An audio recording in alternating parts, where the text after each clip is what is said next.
और दिल्ली में पॉल्यूशन की स्थिति इस वक्त बेहद खतरनाक हो गई है। प्रदूषण का स्तर बहुत ज्यादा बढ़ गया है।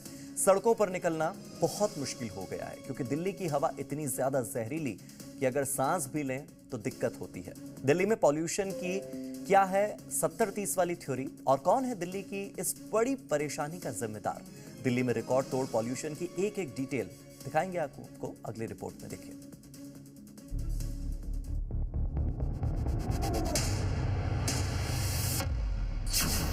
दिल्ली में एक बार फिर स्मॉग अटैक हुआ है।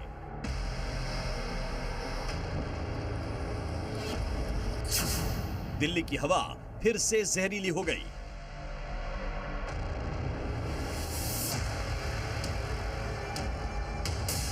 दिल्ली एनसीआर में पॉल्यूशन की वजह से सुबह, दोपहर और शाम में फर्क करना मुश्किल हो गया है क्योंकि दिल्ली और आसपास के आसमान में लगातार धुंधली परत बनी हुई है।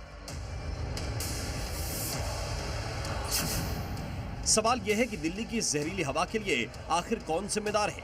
क्या पराली जलाने से दिल्ली की हवा खराब हुई? क्या गाड़ियों के धुएं से आसमान में धुंध छाई? क्या दिल्ली एनसीआर की फैक्ट्रियों के धुएं से हालात बिगड़े? सवाल कई है लेकिन जवाब कहीं नहीं। राजधानी के लोगों के लिए हर साल सर्दियों के मौसम में जहरीली हवा को झेलना एक आदत सी बन गई है। दिल्ली में इस वक्त पॉल्यूशन गंभीर कैटेगरी में बना हुआ है। सेंट्रल पॉल्यूशन कंट्रोल बोर्ड यानी सीपीसीबी के मुताबिक 17 नवंबर की सुबह 7 बजे दिल्ली के 14 लोकेशन पर एयर क्वालिटी इंडेक्स 400 के पार बना हुआ है। एयर क्वालिटी लाइफ इंडेक्स के मुताबिक प्रदूषण की वजह से दिल्ली के लोगों की उम्र में 10 साल की कमी आ रही है। ये कालिंदी कुंज है, दिल्ली का अंतिम छोर, और यहाँ पर विजिबिलिटी दिखाना सबसे अहम हो जाता है क्योंकि इस सड़क से कई वाहन रोजाना दिल्ली की तरफ जाते हैं।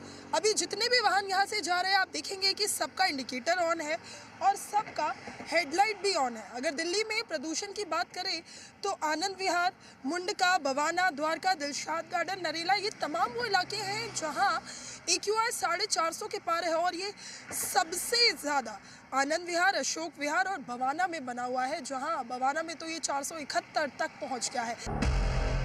अब आपको बताते हैं दिल्ली में प्रदूषण की वजह से फिलहाल क्या क्या बदलाव हुआ है। सरकारी दफ्तरों की टाइमिंग बदल गई है। केंद्र सरकार के दफ्तर सुबह 9 से शाम 5:30 बजे तक, जबकि एमसीडी दफ्तर सुबह 8:30 बजे से शाम 5 बजे तक चलेंगे। प्राइमरी स्कूलों में ऑनलाइन क्लास चल रही है। 106 एडिशनल क्लस्टर बसें और मेट्रो के 60 और फेरे बढ़ाए गए हैं। वहीं पॉल्यूशन के लिए दिल्ली की केजरीवाल सरकार सीधे तौर पर बीजेपी को जिम्मेदार ठहरा रही है। दिल्ली के लोगों को जो आज प्रदूषण की मार झेलनी पड़ रही है, उसमें जो अभी रिसर्च सामने आ रहा है कि केवल 30% दिल्ली के अंदर का प्रदूषण है। 70% प्रदूषण दिल्ली के बाहर से आ रहा है और उन राज्यों से आ रहा है जहां पर भारतीय जनता पार्टी की 3-3 सरकारें हैं। हालांकि दिल्ली में पॉल्यूशन लेवल बढ़ने के बाद से ग्रेप 3 लागू है। ग्रेप 3 लागू होने के पहले दिन ट्रैफिक पुलिस ने करीब 550 चालान काटकर 5 करोड़ 85 लाख रुपए का जुर्माना वसूला। आपको बता दें कि ग्रेप 3 के तहत डीजल गाड़ियों की आवाजाही पर पाबंदी है, मकानों की तोड़फोड़ और कंस्ट्रक्शन पर भी रोक है। खुदाई के काम पर भी पाबंदी लगाई जा चुकी है। इमरजेंसी व्हीकल के अलावा मीडियम गुड्स व्हीकल पर रोक है। इसके साथ ही मशीन से सड़कों की सफाई की फ्रीक्वेंसी बढ़ाई गई है और हैवी ट्रैफिक वाले रूट पर पीक आवर से पहले पानी का छिड़काव किया जा रहा है, मगर हालात जस के तस बने हुए हैं। दिल्ली से नीतू झा के साथ ब्यूरो रिपोर्ट, जी मीडिया।